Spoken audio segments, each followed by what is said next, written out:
Hey everybody, welcome back to Video Game. So today we're going to be doing a series on the MiSTer FPGA DE10 Nano project, more specifically in this video, the work in progress Philips CDI core, because over the weekend Slamy updated the core again, giving us more playable games, better graphics, better sound, and of course because it is the CDI, a little bit more weirdness. We're going to be going through the current core, showing you what is working better, what's working for the first time, and just kind of talking about the overall work process. Before I get too far involved though, do me a huge favor, go down below, hit like and subscribe, and ring that notification bell, definitely helps us out. And if you feel so inclined to watch part of the channel, we got a Patreon link down below as well. And because we are getting very close to Thanksgiving, Mario and Luigi there say happy gobble gobble day. And we're moving right into Hotel Mario, maybe the best platformer on the system, and honestly it really isn't that bad of a game. I know we always poke fun at CDI, not just me, but pretty much everyone else, but there are some titles on here that are worth checking out, and this is one that is running right now. And before you ask about some of the other titles that use the digital video cartridge, those really aren't functioning right yet, so we can't talk about every single title and kind of preview it. But as far as Hotel Mario is concerned, any game that basically has a casino level where there are Goombas dressed as Elvis, that has got to be a 10 out of 10 win as far as I'm concerned. But we're covering this game again because the last time we talked about it, it would have a lot of loading and freezing issues, which all seem to be pretty much buttoned up. I can't guarantee a freeze-free experience, but I can tell you that it is working a lot better. The graphics are here, the sound is here. If you just looked at this footage and I told you it was captured off a real CDI, you honestly wouldn't have any reason to believe that it was not. Even those quaint animations, all of the shading on the sprites, it just looks really good as far as CDI footage is concerned, especially on a work in progress core. Now as usual, this does not mean that every single game you try is going to be this successful. Some games won't run whatsoever, some games will definitely have graphical corruption or other freezing issues. That's just basically what happens when you do have a work in progress core. But we will come back tomorrow because we got to talk about some of the other stranger games on the CDI. Another title that is now working that never used to work before is Voyeur. This is basically a point-and-click mystery adventure game, and I'm pretty sure that dude right there was just trying to steal a shoe. It is indicative of what was on the CDI and just how strange it could be, but also just how different it was than pretty much every other console around. And this is another title that never used to work as far as I am aware before this core came out, and big thanks to Andy D for helping with the captures as well. You'll see their dude is now handcuffed to the bed, and something else is going to be happening completely. Don't worry, it is tame PC footage, but it is basically just kind of talking about the other titles that are on the CDI, because this machine was used for basically everything. It wasn't just for video games, that was actually of later purpose. There were educational titles, there were point-and-click adventure games, there were so many different things that were trying to leverage full motion video on CDI, and nothing ever really hit. But there are titles like this, which basically feel like an Alfred Hitchcock movie come to life in video game form. And you're going to see here that she's just going to leave dude completely handcuffed to that bed, probably for trying to steal that shoe, and I can't really blame her for it. It was a weird move. But the main conceit of this game is you're recording VHS footage from across an alleyway or other sort of window vantage point, and honestly it is a little bit strange because you have to suspend your disbelief. You can actually examine some items through the video camera. How that would ever work in real life, I'm not quite sure, but it is a fun game. It is a fun premise. It is that point and click adventure game from the 90s that everyone pretty much loved, and with the full motion video it is really blended in well together as to how this actually functions. It isn't the most in-depth game, and it can be definitely cheesy and hokey, but oddly it actually has some relatively decent B-movie acting for its era, better than you would ever expect. But you'll see here we can read the label off that pill bottle through a camcorder, and I'm not really sure how that works whatsoever. It's like literally the ghost of your brain can go into these areas and research things, even opening up books and reading inside of them through the viewfinder of a camera. Now I am a filmmaker for a living, and I can guarantee you cameras just don't work that way. It would be incredible if they could see around corners and otherwise let you touch things through the viewfinder, but it's just never worked. But I'm going to give you a sound sample here of some of the voice acting in Voyeur, and some of the acting in general is actually pretty spot on. So go ahead and listen for 45 seconds. I'll be back with more games that work on the core. Will he or won't he? This is Tish Van Alden, and that's the hot question on everybody's lips during this primary season. Billionaire bachelor and business genius Reed Hawk has yet to commit himself to the race for the Oval Office. Well, hang on to your hats, folks, because he's gathering his flock this weekend to help him reach a decision. And when the Hawks get together, the feathers are bound to fly. I mean, imagine how his son Zachary must feel after his sudden promotion off the Missile Defense System project. Just in time for it to propel dear old Dad into the White House. Getting a little chilly in Daddy's shadow, Zach? And there's daughter Jessica winging her way in from Japan with a new beau and their own unique brand of environmental capitalism.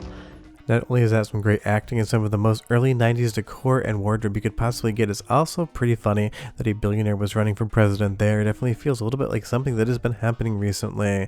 But as we move on to the next game, Zombie Dinos from Planet Zeltoid, some of the things on CDI you're just so amused by watching, even if you really have no idea what they're actually trying to be doing whatsoever.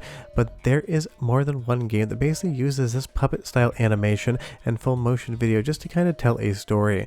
Kind of feels a little bit like a Kirkland brand Jim Henson story going on here, but it is relatively intriguing, and I'm never quite sure in some of these games what the hell is going on with CDI. So if you have any ideas of what this title is supposed to be, leave me a comment down below, because instances like this, these are some of the first times I've actually ever seen these games run on quote-unquote real CDI hardware, and trust me, they are incredible all in their own ways. Like, you have this dude in that circle there either wearing a Beethoven wig or maybe an 80s hair metal band with all of these brain ripple effects on his face, and very shortly he's going to be giving you different details about dinosaurs.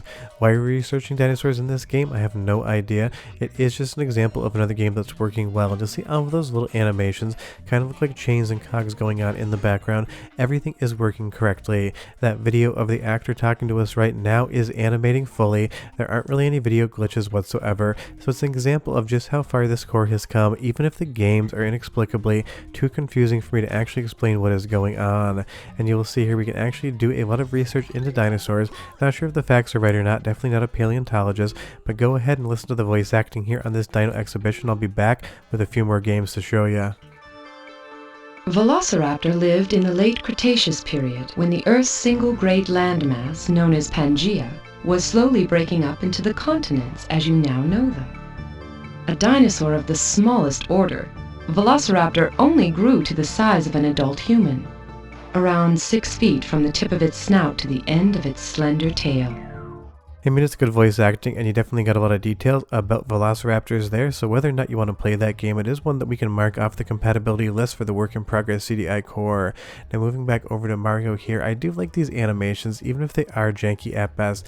There's something about the aesthetic and vibe of CDI animations, especially in the Mario or Zelda universe, that just absolutely have this otherworldly quality to them. They are not good animations, but they are fun animations, and you kind of just get to take a look at how things were made. But I do really love the voices they chose for Mario, Luigi, and Peach in these animations. They are over the top. I'm not exactly sure who they sound like, but it seems like it's a mix of the trucker from Futurama along with Captain Lou Albano. So listen to this magic that is Mario's voice, and I'll be right back with one more game. Get ready to catch her. She's not coming down. She's up there.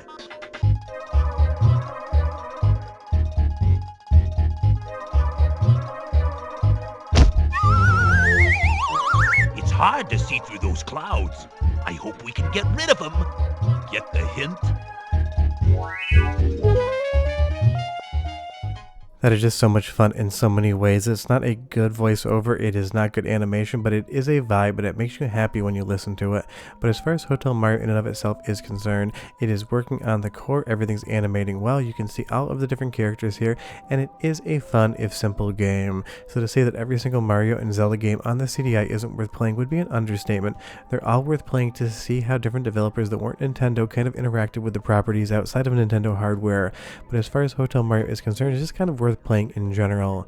Now moving over to a game that is not worth playing whatsoever, this is a pinball game on the CDI, and it maybe has the most simple rudimentary graphics I've ever seen in any sort of video game. This is an entire table right here.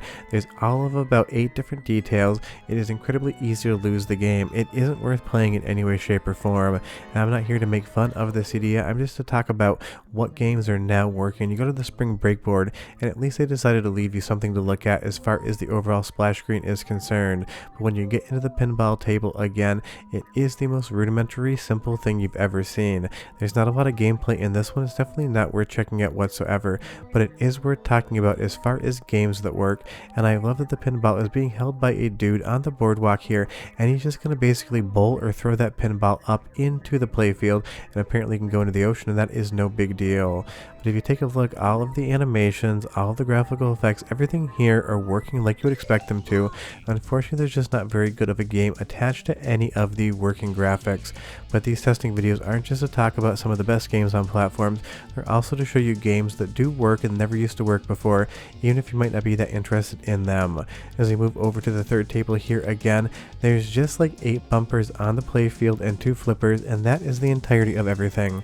Now, I don't play a ton of pinball, I'm not a very good player, and I lose pretty quickly, but I can tell you right now, recent pinball machines I play, like the newest Godzilla, have a hell of a lot more going on with them than this game right here. I'm not sure if this is supposed to be just a tech demo or what's going on here, but whoever developed this game really didn't have much of an idea of how pinball worked, because there really isn't anything to see or do. So if you want to check this one out for some strange nostalgic reason, it 100% works. So if you just want to see another working game on CDI, you can play it, or you can just take my word for it today. It does work, and we can move on to the last game in the demo as far as games that are working better is concerned, and that is Girls Club. It's basically a legally distinct version of Saved by the Bell, at least as far as I can tell.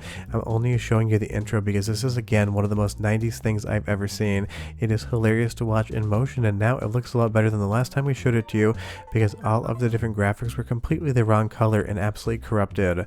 But that's the current situation with the current CDI core. The next time it updates, I'll do another video, but definitely check out Hotel Mario. It is the star of the show. Bye bye.